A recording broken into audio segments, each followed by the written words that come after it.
Sheebah ali madda still credit zikyali waggulu. Sheebah ayambala n'akunama naye ate nze kinsikiriza simanyi oba abalala nabo bwe batyo yensonga lwaki nawagirako ne sineeka eggaalo oba yabulirawa naye nga Sheebah agenda okufuuka serebu yatandikira wano ekireka era ekyakimanyi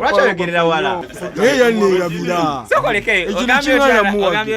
nze nalina emmoloka yange nanze nvuga Sheebah nvugamu efuta nga bumanyi okuvuga ogamba kulala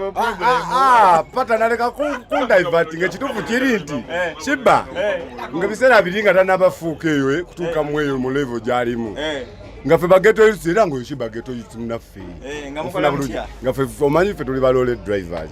kati nga Sheebah ayagala omuvugamu ebyo big truck ebyo kati nga tumukwata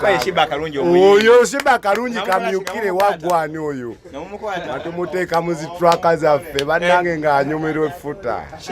bannange twagenda olaba ate talinyerevo kofe ab'ekireka tuli ku mudigido bewunzanga totobimanyi ate nawe zamani ogwo guyaye gujja kuntwala biki ebiki n'omugamba ati nkutwala biki Sheebah mbe ntwala toliimu Sheebah kubanga oli patana wange okitegeera we bali wana bajazi anze nali ate 5 wa 5 we okitegedde nze ndi 5 wa 5 we sijjukira bulungi naye nze 5 wange teyamugjamu kiwanga ye yakwatamu era naye akimanyi nenga ne Sheebah essaawa eno akolaki asinga ku Spice Dana nenga Sheebah nkyamukirizaamu stage performance ankolera nnyo kamami ka Spice Dana mukaleke bambi mukawe respect mukaleke mukesonyiwe wadde bibeerawo byonna naye mbadde masaba muleke baffe bonna bayimbi baffe kavudde walo tuuka we kali kale mukutu gudu talent n'abala batulabira ku era media erinyange nze Sonko Muhammad tuli mu Obojja Ghetto nako olwaleero tuyitayo okwo ne tulaba ki ekitambula obulamu bwa ghetto butambula butya abeeno bagamba batya abasinga obungi be bayita bambuto nene baba ne parliament baba balina gye bateesezeeyo naye omuntu wa bulijjo ye okuteesa okwe kuyitawa neddoboozi lye nebeera nga likola ki nga liwulikika era nebeera nga ligguka linnya lyange nze Sonko Muhammad tuyina omulama gwe twagala obeera nga tuteesaako olunaku olwaleero twagala tutandikireko ku nsonga ya Spice Diana ne Sheebah Karunji ne Spice Diana bitambula bigenda maaso. Spice Diana alina ekivulu yakakimaliriza Januari naku zomwe zali 15 Sheebah naye yalina ekikye omu yakuba lugogo eno wansi mulala yakuba eri waggulu mu batumbuto nga buyinza okukiraba naye waliwo ekigambibwa nti ani asinga ku bano question tugizza gye muli mu abeera batulaba ababiri bano ani asinga ku Sheebah Karunji na Spice Diana ani asinga besinga ki besinga kala besinga figa kuba muziki naye betwogerako bonna bayimbi abali mu ggwanga Uganda nga balina management ez'amaanyi okubayitiramuko background yakati ni Sheebah Karunji yali amanagingibwa omwami Jeff Chiwa ne batambula okumala ebbanga era yakuba ennyimba z'amaanyi nnyo okumubukinga sente nga ziri waggulu time neetuuka ate n'abeera nga alina okubanga naye asajja kudde n'atanga obeera nga akwasaganya ebibye yekka n'abeera nga ava mu tiimu no sleep n'aba nkwasaganya ebibye okudda ku sayidi endala era kyekimu n'omuyimbi Spice Diana alina manager we Roger aza managingako abayimbi ab'enjawulo Roger kinajjukirwa nti yamanagingako omuyimbi Zabafana era n'amwambusa so ne Sheebah ne Spice Diana kyekimu era naye amumanaginze ne bakola emirimu era naye Spice Diana abeera ng'ali waggulu katwagala okuzza ekibuuzo eri abali mu Obojja Ghetto naawe atulaba ku mukutu kwotulabira wonna nti ku bana ababiri bw'obeera nga otematema ababiri bano nga batadde ku minzaani ani azitowa okusinga ku munne Sheebah Karunji waliwo ko beef yali agenda maaso wakati wa Sheebah Karunji ne Cindy ani asinga Cindy yasinga Sheebah yasinga nasinga live nasinga okwambala okunama bonna nga bye bimu kati bakwataganye babiri bonna balabikano bakunami batuufu mu kwambala engoye ziri eziteeka mu mood Spice Diana kyekyo omwana akulaga akasambi n'ogamba alhamdulillah ate bwe gutuuka ku Sheebah anyinya namuuko bwati ku kabina hip n'ogamba Allahu akbar kiki kino tekikulaga kyekimu okay omukulu osibye otya eyo ndi bulungi my brother gamba otya muganda wange kintu kitambula ekintu kitambula era namwe bale kitambuza abantu bakula bagamba president president kintu akyongedde ku level. Yeah, salute, big up everybody. Yeah man. Gutuli na side eno ono president wa Obojja Ghetto so tulina ne bachali bafa abalabe tuli nabo twagala otumira kuba tulabira ewala nakamya enjo okola kyamaanyi nnyo nnyini ddala ali mu tali mu gwanga Uganda bali mu Saudi toyogera watuufu olina abalala commenting awansa tubere nga tubayisaako 1-2-1-2. Omukulu ogamba otya? Jendi manager je baleko pata. Ndi wano ogamba otya? Bwana ndi fit. Olamu tambula kiriya. Olamu 50-50 bimanyi wabanga twali maja era tibate bibabi bitowe nabo bimanyi nawe. Netongere kulemerako nateeka mu sala. Mwana kyecho kimanyi ebyo tuzwa mwabo liro baje naso tunaita so twabo liro lwensonga nti. Yatubereramu era buli sabu tusigala tumublazing anti. Jia Rastafari. Yeah man. Omukulu. Wankwide program eri yasoose bagamba omusajja yagambye nti oli okusanga mu kikomera kyo oyagalayo kyabalina okukola atya balina okusooka okukyamulamuko naye nga byonna tukolera swaba tusiima naye nga tweyanziza ddala abantu abatufollowinga omukutu twesiimira ddala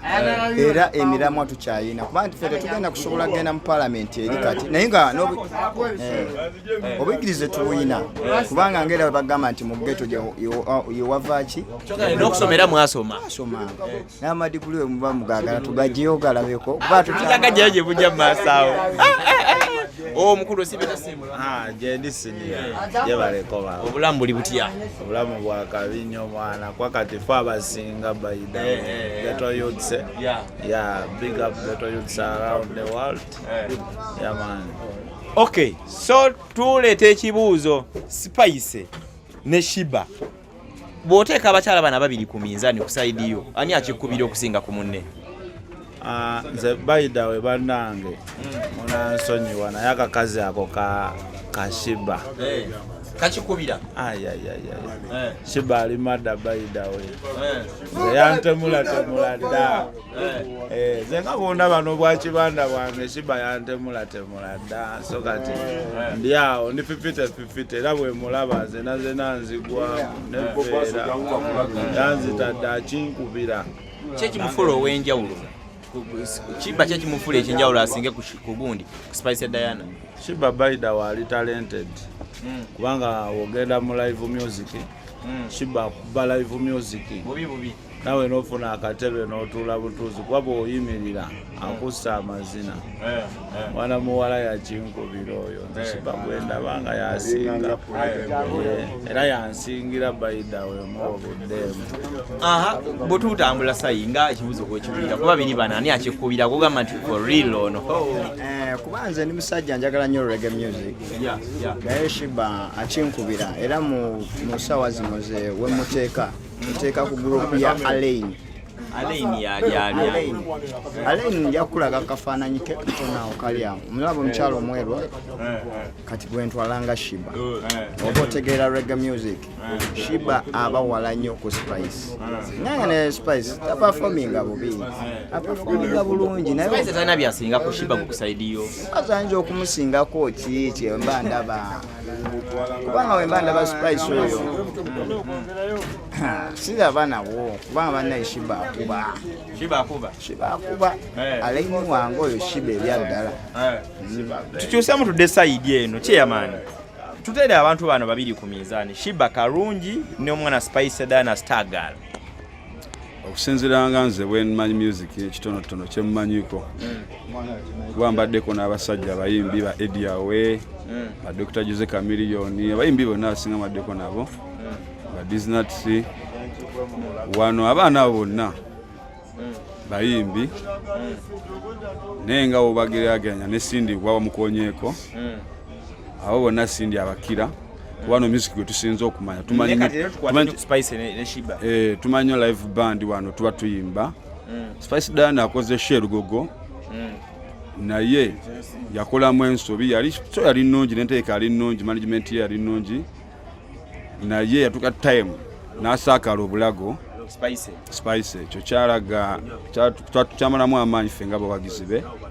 yasakala obulago ate nfo kyokwetondera abantu yabalaga mbu yese sirindiyo ntasobola kukola ki kuyimba kyali kimwetonza really songa ate awo sologa bannayo kanyimbe CD rehearsal zali ntono obwango nakola shende nesoka wetekere rehearsal zosokola malo zikola ogenda otula ku kivulu ng'oli perfect amaloozi tegagenda kusaakalira wali ku nnyimba 3 weli live band si CD ogenda kumayimingira abantu abantu baagala bakubira ekintu ekikola ki nene Sheebah batugamba sound yali tevaayo bulungi wadde bali mu hall bonna music waabwe abo bateeka mu level ye mulwakuba nti Sheebah kali asinga kwono ate Sheebah wa ghetto ekimwetera okubeera waffe nnyo wa ghetto style za ghetto ffe ba ghetto tumwagala nnyo kuba wa ghetto ko yambula bino najja n'abalaga kasambi si kyekyo just characters ze n'ebikolwa bye kuba nze nali mbaddeko ne AK47 omugenzi babiranga bapatana Sheebah aludde mu music experience agirina spice akakijjamu era nalina experience n'ennyimba ze alina abazumira nene Sheebah alina abawagizi be nze kati mba nkugamba nti Sheebah alina experience nene nnyo okusinga ku Spice Diana olw'ensonga yakimusookamu ekintu ate akinamu experience wadde Spice naye akoze erinnya amazzi kuki mu ngeri endala naye music asaana mwongeremuuko wano twagala nnyo music nga bannange kintu kyekyo wadde onganya okwogera ku Cindy naye Cindy ekintu kyakola kamuleete abagatta n'abasebali abagatta oyo kabaka oyo ate ye mulaba edduka live band gyakuba Cindy mulaba edduka bonna bavuganya tugezaako okwagala okulaba naye ng'oli walanyuse mbirako wano menobadde tugeza kwagala okulaba okuteeka minzaani ku babiri tuteeka Sheebah Karunji then ne Spice Diana tulabe ani ku bana ababiri asinga okikuba okusinga ku munne omukulu ogamba otya ali best mwana olibiki patana Sheebah Karunji ne Spice Diana bonna beeru bonna bakuba omuziki batulaga ku mubiri ani akusingira ku mwana oyo Sheebah oyo mulaba Sheebah mada kyakimufula mado singa kumulala Sheebah bayanja lutamuze kamera nze nano chat yange wano n'abantu bensinga okukkirizamu bakola obwabwe kati kanyimuke mukakiyaye nkulaga oyo Sheebah muntu gwe mukompe yalingako nganze zepakayaga olaba ono demo ono mwana gwa kamera bamuyitani Jan 9 wow oyo ndabira danga naba Sheebah wange ate ne kya Sheebah yona jali era naye nyinyi akimanyi iki nti abayaye kireka ghetto youths tumulina mwe pesa ayo patana waffe ebyaddala ndiye nyiri va mu bino byomulaba lwakale bule obadde otya nawe pesa lityaliogeza va mu bino walokuba ati ali mu energy saver kaskini myamyamya naye waliwo eri time akyatuwa obudde n'akiringamu oko wano nga wetusanze wano mu ghetto yaffe ojja mwepankapanga Sheebah ali azeeko wano obadde otya wano mugete eno obadde otya patana muterera musajja nze kubuulira alaali oli musiraamu ndaba yambadde enkofiira funa bulungi patana wange Sheebah neva mukulu yasembera kati ninyo nnyo wano banga agira wano kati ninyo Sheebah yakola atya wanekirekamu oboja Sheebah yava wano wenyini ekireka yabeerawo okwo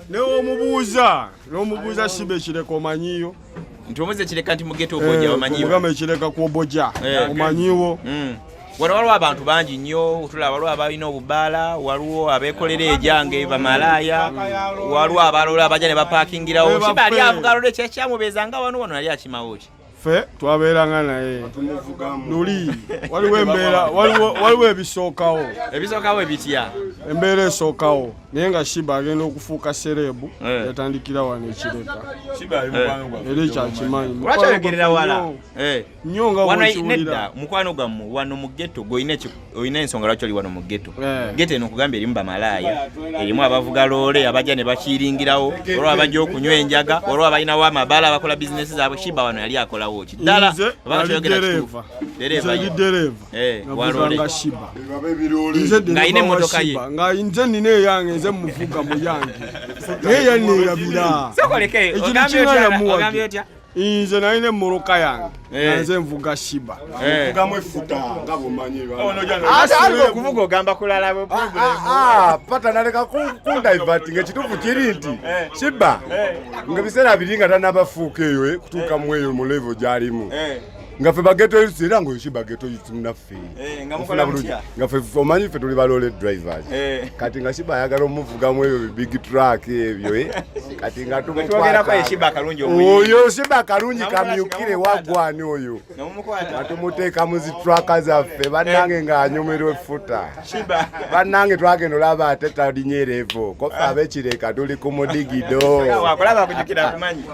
Bewunzanga totobimanyi. Bewuza nagamba oyisimu manyi. Ate nawe zamani ogwo guyaye gujja kuntwala biki n'omugamba ati nkutwala biki Sheebah. Mbe ntwala toli mu Sheebah kubanga oli patana wange. Okitegeera. Mbudde waliwo omumpinde nti yaliko boyfriend we. We bali wana bajazi ba. Naye waliko boyfriend we. Anze nali ate 5 wa 5 we. Okitegedde. Nze ndi 5 wa 5 we. Naye omwana talina mwana. Sijjukira bulungi naye nze 5 wange teyamugyamu kiwanga. Nenga ya. Ye yakwatamu era naye akimanyi. Obadde oyogera tugamba. Waine motoka yo kati gwe gumvuga omutwalawa nga mazo kikuba mu chakala. Fera tuvudde mabega nga tuzirya. Nakati ne wabazze ne wabataze. Sugar minoti we bali. Meya uno wali. Meya mumanyi era nzije wa meya. Musajja agenda kujja kubwa meya. Nga we twateekayo ba Sheebah. Nemugera mwanika. Sheebah eka kabere president waffe. Era naye nenga tukyali kujja Sheebah gwe kiki omujjukirako emabega wabadalanga ddala abeerako mugeto temutusibya nga mwogera byanjwanjo omukazi natusuuwinga aliwa Sheebah gwe muleete Sheebah Karunji muleete omugambe abasajja b'ekireka abavubuka b'ekireka bakulindiridde bagamba bakumanyi si bagamba bakumanyi naye obasunokulya ebisoko bijjewo ali tuli ku kirala ajja kunyiiga ekyo tuli ku kirala saawa eno serebu nange ndi serebu kati madamu wange wawulire obabbaayo wawulire kitegeera umuleete Sheebah sweet baby woli wonna kireka geto yutusi kirekaye obimanyi wane manyi mu tempo yaffe oboja kazinga ennaku no bakawanera nka bakayita senene aliko ababi tuli okwo ffenna tukirinza naye nga Sheebah mwana ebyaddala oba ondaba nga ndi mu kamera eno gwe manya nti nze zepakayaga mu oboja street kazinga senene patana wa patanawo gwe bayita Salongo sansamade mwenye magundi ekireka nyankezi bijjukire gye myaka twejjukanye simu bubi naye ate anoyo spice mwana spice kikulu mwana oluvimbe olungi kunze one time ntero omugwako wali mu bujjam session agolodde omukono atulidde siiti n'omukanga ate neyewuza n'atunula eri naye oyo Sheebah mwana omulaba banaye nkozi nga tawulidde buwuli obadde otya mubadde muze mukompeyalinga najja 9 gwe nakulaze okitegedde. Okay, tutambule nga tweyongera mu maaso tugendeko eri ennyambala y'abayimbi bano ababiri. Ennyambala yaabwe mugiraba eri etya era kye kisinza obbakuumira waggulu okuba waggulu. Tutandike ne meya. Lwakuba meya mnamufuna kirya bajja kunfuna muganda meya tubi kira municipality amanya kali esubula Emmanuel yesebo ngana nange mpidde ngoyogera ku bayimbi ababiri abo Sheebah Karunji ne Spice Diana who is who akiringa wona ogamba essaawa eno waliwo yasooka munne kyemanyi sibwe kiri ani yasooka Sheebah yasooka nga olaba kamiliyoni kibanga wona okompeyaninga kamiliyoni oba ne John Black oba kitegeera kati essaawa eno Sheebah yakola Sheebah asinga kola nsonga experience ekola ki experience matalinga experience Sheebah akola ki bavudde ku bino ebirala kwa nsonga abayimbi balina koodi zaabwe bebakola ki nebakola nti namusinga kino namusinga okutama namusinga kiri naye nga ye Sheebah okuba mu kuyimba ne Spice ajja wamaanyi Spice wamaanyi okusinza ku myaka gye nebyakoze osinziira olaba nga ki nga Spice naye level gyaliko siiki gye bujjaawe tusuubira okuba nga Spice n'abaya waki nga watabu nenga ne Sheebah essaawa eno akola ki asinga ku Spice Diana ate Sheebah gy'asinga ku Spice Diana nga tuzze ku kyenyambala kyogambye mwe bayimbi abo abasajja ebisinga otutwala bisinga otutwala omuyimbi ayambadde atya omuyimbi ye Ssaabasajja tugenda awo omuyimbi ayambadde atya n'atayimba nnyo nnyo byakabi nenga akola ki ng'alina kyabalaga ekitusikiriza nnyo ebiseera ebikola ebiseera ebisinga obungi Sheebah ekyo kyasinga abayimbi bonna mu Uganda otegeera mu Uganda abambala decently nnyo nga bayirina matovu baani baba babawa ati ye nga yitabasingako kyegamba Sheebah yetaswala mu byennyambala kubani mama we dini asobera ku show nyetu zibadde ne mama we ki ne mama we wali nenga kisigala ekimu ati buli omu point azifuna mu ki mu side ye okusinza emyaka gya Spice Dana gyaliko ne byakoze nabyo biki ne Sheebah gyavudde ki wala Spice Dana yawe bwa credit credit ya maanyi ebanga tini mu music okusinga ku Sheebah naye ageza ko goba akikubye basoma ne show gyakajja kwendoza gye tulinawe ya maanyi sawa. Okay, tukomawo side yo tuluneko ku stage performance enyambala y'abantu bano eneeyisa yabwe mbantu kiri kiti aho is who nze kyengezaako era okugamba wisu Sheebah akyalira ddala point okutwalira ddala point enyambala gy'emyaka gyabwe toyinza bagalagalanya n'abaani bairini namubiru baani ba Juliana gyo si myaka gyabwe kati sawa zino ekyasa kyabwe era balina okikuba nga bwe baagala naye nga Sheebah nkyamukirizaamu stage performance ankolera nnyo sound check kubanga olumu we tuba tugenzeyo ne musajja wange oyo musajja wa Chameleon era olumu batuwaamuko ku sound check naffe ne tukubamu kubanga okukuba ogira n'okubamu okola tusobola iri amuwaya abantu bala bayinza ogamba kyoyagala abantu bagambe musajja ono mwali badde n'akava okulya ku kyemisana emmere eblokinze nkomeo ku side yo stage performance enyambala y'abantu bano neeyisa yabwe mbantu kiri kitya Sheebah ne Spice Sheebah ali madda still credit zikyali waggulu Sheebah ayambala n'akunama naye ate nze kinsikiriza sibanyo babalala nabo bwe batyo yensonga lwaki nawagirako ne Snake Gaalo bayabulira wa Snake Gaalo by the way Snake Gaalo yayambalanga akatimba ke nga kinkolera kwegambanga nange nina engeri gyenkola ki yempakira omuyimbi oyo nga nange ndabira ddala ninomuwagira singa keera ku makya nakyo senyamba nayambalanga Juliana olwoba ogenda muddukako kati bwayambalanga Juliana ate poddako ku saidi eyo eba ya executive nnyo awo nawo njagalawo kubanga buli katigole ngitegeera best buli katigole omuntu ow'ekidongo mutegeera bulungi nekyabaali nekyabayagala nange mba nkyagala moment eyo olwokuba nti kati tuba tuliwa mu ndongo we tubeera mu bbaala era kiba kiriyo kiba kinsanyusa kuba mba nzize kunyumirwa mu bbaala ekitegeera gwe ne bwe mulwana wali erina mwekuba amacupa era nyumirwamu kaakatini era enkeera nseka mwekubye ekitegeera kuba twabadde mu bbaala naye kati sijja kusanga otudde mu taxi ogenda Kampala ate nkukuba ecupa tugezako bawayoko obugambo remarks eziba ziclosinga Sheebah omugamba ki ne Spice omugamba kisaba yakakati ndonga bola bwetambula kuba olutalo luli ku social media Spice yapostinze n'agamba Sheebah holiki mulekerawo okunvuma abaana bavuma Spice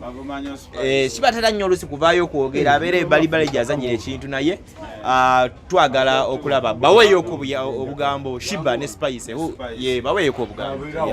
kati Sheebah ne Spice nze ngamba bagende koko mu style ya reggae music nsobole okubaawula kubanga kituufu baakabi Sheebah waakabi nnyo asingako ku Spice naye ne Spice naye mulungi naye kati ku Spice okusinziira ku myaka gye okutandika omukompeyalinga ne Sheebah kitegeeza bakyuseemuko ku style ya music bonna bagendeko mu reggae music kale oba bategekereyo battle tulabe ani akyali oba bategekeyoko battle tulabe ani champion ku munne okitegeera kijja tuleetera okubeera n'endowooza entuufu oba okusalawo okutuufu eri abantu baffe kuba bonabonera abantu baffe era tubawagira okay aya basi mukulu tubawayo obugambo Sheebah omugamba Spice omugamba kibongereko endeeza ku ngoye bakyuse bambale ku mpanvu kiri kitya nze kyengezaako bagamba ng'era nga nfundikiranga bwogambye okwambala si kibi kubanga engoye bazikolera baki batineja youngsters kubanga era sibe bakadde nti bakadde era tukyali myaka gigimu nabo okwambala bambale nga we baagala ne music bakyuseemuko buli omu amanye waagwa baleme kuba kidandaliri kyokka kubanga tuba twalira mu kategole emu so senga tubadde nga tugamba nakuba ku reggae nakuba ku kirala awo twaliba compares naye bakuba ekintu kimu naye mwenna mbasiima bambi mwebale kuba kubanga okuyimba si kwangu Remax nze obugambo bwensembayo nga mpa abayimbi awe da Sheebah ne Spice Dana nze manyi tageti yange natadde ku nyambala nyambala kintu kyamakulu nnyo ensonga Sheebah tayimbira fefe kabasajja abasikirizi bweriyo n'abaana b'essomero Sheebah yitaga akasente k'essomero kalati ogenda kusomera okukuba ki kubawo sho era abaana ne bamuwa kuti era agikubawo okwo naggazawo abayimbi yimba maaso kituufu naye baba bajjali abagobanga bwogambye abayimbi babagala naye bwaba akyusiza mu nyambala kuba okuyimba Sheebah ayimba byonna ki era bwonoonya Uganda waneeno okwambala kyusaakya akendeeze ddala yambala ebikini nika yokka oba ayambala ebiwanvu akyuse ennyambala amanye sitayo waba agenze ku ssomero oyimbira abaana amanye nti agenda kwambala bwati tegera bwaba ali muki waba ali ku sho era amanye nti sho nina kwambala ki bwe nti asobola nga akasente k'abaana b'essomero abasanyusa lwansonga talenti nnyingi ne mu ssomero mulimu ki talenti bakyetaaga abayimbi ngabo okujja ku ssomero bako kibakola ki abaana balabirako kati ennyambala so okyusa mu nnyambala ne bali baganda baffe abaana baffe abatoye basobola nga bafuna ki message gyakola ki kuba abayimbi bangi tukyabeetaaga abato era bamwegomba bangi nnyo okay chairman Remax abantu bano bagamba ki ababiri abantu ababiri bano nsenyinza okugamba baganda bange bonna abatuuliriza n'abatula bano kuva no ku TV bonna ku mukutu ogw'enjawulo gwokalabiddeko abayimbi bonna basaba ekintu eki nga okuyimba ku music asomesa eggwanga asomesa ku bantu embeera gye tuyitamu music azimba so si kuyimba bino bye mwagadde temuna kwewalana temutekawo beef muyimbe music atuzimba zimba abaana emiti emito ensi yaffe bereeto yagala music waffe balize wamogezaako gamba muli bayimbi mulwanyise music so temufuuka bagolo ate mukowe ku bigondo bakwevuma okay omukulu program okyekubidde okitegedde osogamba eri boyfriend wa Sheebah wali tano wali tano wa tano we eyo Sheebah mwana akikuba masive tira mwana sister Sheebah ngazi wano wentudde mu ghetto mu ghetto yutusi bange wano kazinga senene sembyayo kugwa kwa kapera akasema mwana Sheebah kyekyo masavu byonna kyonna kyekiri Spice nawe mama nawe ate tomwanyi obudde so ajja kudivertinga ku ogambye ati Spice akolata ndabanga mama wa Sheebah mbasira byo kumanyumba donsanze mbadde mama Sheebah mama Spice kitebyombyo bandowooza kyetegeza nti oli ku kumbendu kuono ono yanga kimoze tana bakutuuka ku bitegedde so Sheebah baby girl mwana chikube ojja kigusa naye Spice naye mweyo obubaka Spice mwana big up nawe kimu naye ze lwakuba omuziki gw'omwana nze gwagana okunyingira ndowooza ng'ejembanga nva mu tempo buli time naye nga batwalire abo bafaani bo raga nawe okubamuko tokuba sajja wange awo yate top shatawa oba tuwe mwaka yimba ka Sheebah kayimba kyasinga okunyumira ka Sheebah obuyimba bwa Sheebah obwo ebiseera ebisinga mbwagala nnyo nga ndi mu mood etya nankedde nenkuba wali tinebanga eri massive ne obango li wadde kunsanga ni wano nga drink ziparkings awo naye kati wadde nokunsanga nga ne baseball bat yasomye dda tambulira mu kika kya plane sitera nnyo okunekisinga kitegeera drink ezalagirwa ne kati ndowooza olaba obudde bwonsangiddemu ndi mu fiya naye kijja kugwa olumajjajja nga we nagambye ye tuba naye mbuli time tumusuulira tatusuulirira so Sheebah mwana design yeyo mbadde njagala nze design mwana nti tuli basajja bakabaka baana ba kintu tokyerabira ekyo engoye yayongera okuba design eyo mwana design kikulu nnyo baby girl va mu bino byabayaya bakwakisa simanyi biki kale tumulise mu budde bwaffe obimanyi moto spam era bamulisa mu budde wali mulako nga tambula kubo nga limbi nnyo ndiko dizajja omwaka oguwedde nzijukira bulungi nga balaga nti yagenda mu ssomero erimu Sheebah naye n'abookya omuziki yamala obookya omuziki ate kibawasa baana ne balaluka essomero lyalaluka olumaliza yamaliza abamulisiza byakabi ebitaali bituufu ne bamutudde awo waliwo minisita omu mu ggwanga yagenda n'amuwagezaako muwaamu awe ye amukwata mistake n'akola statement taasanyusa nga ffe abarastafariani baawo yali alina okwetonda n'agamba mami booli mami we yali oludde mami we oli omukyala yali omukulu mu palamenti y'eggwanga bwe yamugezaako omukwata offside n'amulaga nti why Sheebah go there and bukete waggulu n'agezaako naye yawo okuwakanya so naye nga Sheebah mwana nze ntanda gye nkusubirira ono 23 Mago tuli mugwera bidero kati nyogera bidero ko mugwera bidero nkugambye onsanze mba kupandisa tegedde so kati 23 Sheebah umanyi tuva mu birungongo sisabafana tewamuwulira kati tugenda koma obadde ogamba kati ninyo message jempa bayimbi ba Uganda bonna nga Saudo ba Sheebah obani olina okulamu ennongooseza mu music wa Uganda Iudaman bamusindikayo agezeko okulongoosa music wa Uganda akamuyaza naye bw'okuba mu tochi music wa Uganda omubeerako ne music wa Uganda eringa business eri awe y'abantu obuntu gye bafunamu ki sente tewaliwo nti muyimbi waba afudde asobola osigala ng'akola ki ng'afunamu sente kyenyize message gyensinga obwa abayimbi ba Uganda bakole music Dokita tukokakola ngamanyi aba agenda sigala akola ki sente ze zijje banga lyonna chemanyi message ejagenda eri government especially corporate I think katugazeewo ne chairman bana abatulabira batugobera ono chairman wa Oboja kintu akikwasaganya nakuti oyina amaanyi kuba wano waliwo abantu kumpi abasukka 10,500 obanga tuyitamu ng'abantu bakukiririzaamu kyasi y'amaanyi nye abasinga bonna tubalina mbita bakwacha singa ennyo okwewunya engeri walondebwamu okubeera ssentebe wawana ate ne bakukiririzaamu olw'ensonga nkulidde mu ghetto ate wenkulidde ate embeera yonna ngimanyi y'abantu baffe so nga balina okuteekamu obwesi of course naye ekirala kyeyinza obasaba baganda bange